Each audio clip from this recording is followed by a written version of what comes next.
Hello everyone, it's Jessica and I'm back with another scrapbook process video for you for the ThermOWeb design team. And today, well actually this whole week, we are celebrating a collaboration with Newton's Nook Designs.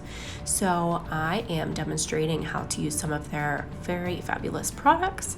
And I've chosen a stencil here, which you can see, it's kind of like a dotty stencil. And I am actually using it with some of our texture pastes, which I'll link below for you if you're interested. This one, I'm using the stencil pal to actually spread this on because it gives you a very smooth coverage on it, and this type of metallics texture paste is very, very thick. So that stencil pal really helps to get it on there and have some smooth coverage throughout your stencil. So I'm just going to pop this off of here and set that aside to dry. And I've cleaned off my stencil immediately too, because that will dry on there pretty fast. And then I'm just pulling out some of these cute little stamps that I've chosen that has these cute little diggers and loaders and dump trucks and things like that, which is just perfect for photos of my little one playing in the dirt. And then I'm just going to color them in with some Copic markers. I've had these for quite some time. I do wish I had some more colors just to do some more blending and things, but I don't really have a good yellow for these, but I find that this one works out perfectly fine, and it actually matches pretty well with the little loader that he's using in the photos. So I am just going to use the die set that comes with it to actually cut them out, because if you know me, you know that I hate fussy cutting anything. So I am just using the die set that comes with it. And then I find out this really, really cool idea. You can actually stamp on top of flock. So ThermOWeb and iCraft designs this flock, which is kind of like a fuzzy it's kind of like a felt, but I don't want to say it's really felt. It's more like a velvety type of feel, but you can use it here like I'm doing. I'm actually cutting out some die cut letters, and I am actually adhering these to the flock itself using the foam adhesive. So they're going to be a little dimensional using the foam. It does squish it down just a tad whenever you run it through the Big Shot or your machine, but it still has a textured effect and it still is dimensional. So I absolutely love how these letters come out. And as you can see, you just pop them into your die cutting machine with the foam adhesive first, and then I have stuck them right down on top of the flock and then peel them right off. So you're actually sticking the adhesive side down and then peeling that off. That's why I'm doing the stamping afterwards, so that the flock side is up and then you stamp on top of that. And I'm using some black Archival ink so that I can make sure that it stays, and it just turns out so cute, and I absolutely love this technique, and it's definitely something that I'll be using again in the future. So I just used my Elle Studio die set and Heart Jane alphabet set here, and I'm just finishing up these letters, and I just adore them. They are just so super cute. And I think the color of this is just going to go perfect with my layout. And I've chosen to use the Cocoa Vanilla Studio, the No Limits collection, which is their newer one. I've been favoring that collection lately, and I'm just using bits of it. I'm not using a whole lot of the collection, but here you can see I have a little scrap piece of paper left over from one of the 12 by 12 sheets. I'm just going to use a couple little bits of it here, and I'm going to kind of ruffle the edges, and I'm going to adhere them down with my tape runner, and then I'm going to actually sew on the top of those just to give it some added texture. So here you can see that I did my sewing, I did some zigzags and some regular back stitching, and then I'm just gonna ruffle those edges just a little bit with my fingers. You can see that my stenciling there has completely dried, and it has so much texture and sparkle. I absolutely love it. And here I'm just going to take a couple of those pattern papers from the smaller pad in the collection just to back my photos again, just to give those some pop and some color behind them, because I felt like they were a little plain with just the white matting.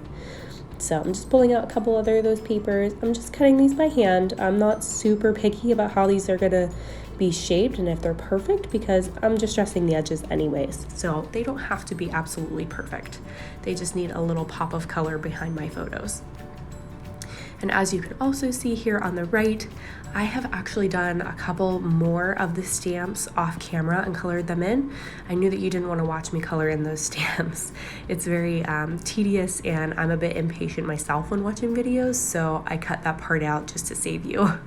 So I've actually just done a couple more of those. I did the little dump truck, a loader, and I think an excavator there as well. So I'm just going to put those in place here where I want them around my photos. And I love the title. Sorry about the glare on my middle photo. I have an aught light right above me just for lighting purposes. So I'm sorry about the glare right in the center of this video. So here I'm just pulling out a couple more embellishments just to go around here. And I didn't want any stars in this layout. So I wanted to keep it focused on the heart kind of theme that I have going with the letters and little dump trucks and things. So I'm just using some foam squares here and popping these up. These are my absolute favorite foam squares. I love that they come in a little dispenser box. They're pretty easy to get the backing off of if you have nails. I do that off camera so you don't have to see me struggle with them, but they are fairly simple to get them off. I find some foam squares really are hard to get the backing off of them, but these ones are pretty easy. So I'm just kind of tucking little things around here. I don't want to clutter it up too much with embellishments, but I do want a few things here and there. I didn't want to take away from the little stamps in the layout. So here I am just using a border punch, and I really just wanted some little kind of confetti hearts to sprinkle around on the stenciling. So I'm just going to attach the bigger ones that I punched out with my bling dots, and those are just perfect size for these little hearts and adhering those down. And I do fast forward this part a little bit too, so you don't have to watch me placing each individual one down. So it is a little bit tedious, but I love the effect that it gives to the layout, and it just adds a little something to the stenciling. So here you can see I've got all those hearts down. I'm going to work on putting my title down. This adhesive is pretty easy as well to peel off the backing. You can see me struggle with a couple of them just because I have, my nails are painted, and sometimes I struggle with peeling things off with painted nails. I don't know why. It's just something odd. It's just me. I don't always have painted nails, so I find when they're painted, I kind of struggle with things, which is kind of weird, I know, but it's just me. So I just love this title. I love how those letters turned out. I can't tell you enough how much I love them with the stamping on top of that flock. They're so cute, and they're fuzzy, and they're dimensional. I just love them. I felt like this layout needed just a little pop of color around the whole edge. So I took a sheet of the pattern paper here in that same kind of teal color, and I cut my wood grain paper down just a little bit just to give me a border around the whole edge. And then as you can see, I've distressed the edge, and I'm using the easy tear tape the whole way around this to adhere this down. And I say it's easy tear, it tears very easily. For me, I do sometimes struggle getting the backing to peel off, but once you get it started, then it peels off really easy. For me, sometimes I forget to kind of push down on the edges, and I find that really helps. If you push down on the edges of the tape, it'll help adhere that adhesive down so that you can peel off the backing easier. So here you can see I struggled a little bit with that one, but once you get it, it peels off really easy.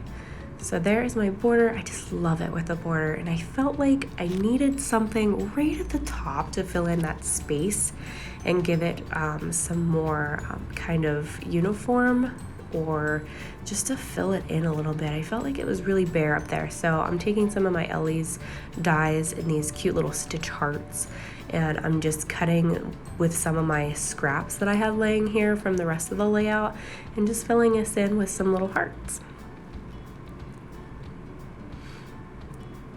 So here I'm just gonna use my tape runner just to stick them down. Don't mind me in my fancy Pennsylvania slang.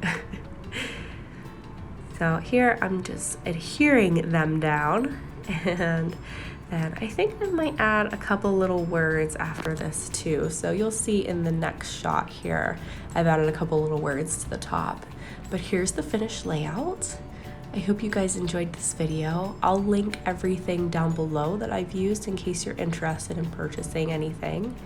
And again, I hope you enjoyed this video, and thank you so much for watching. Bye.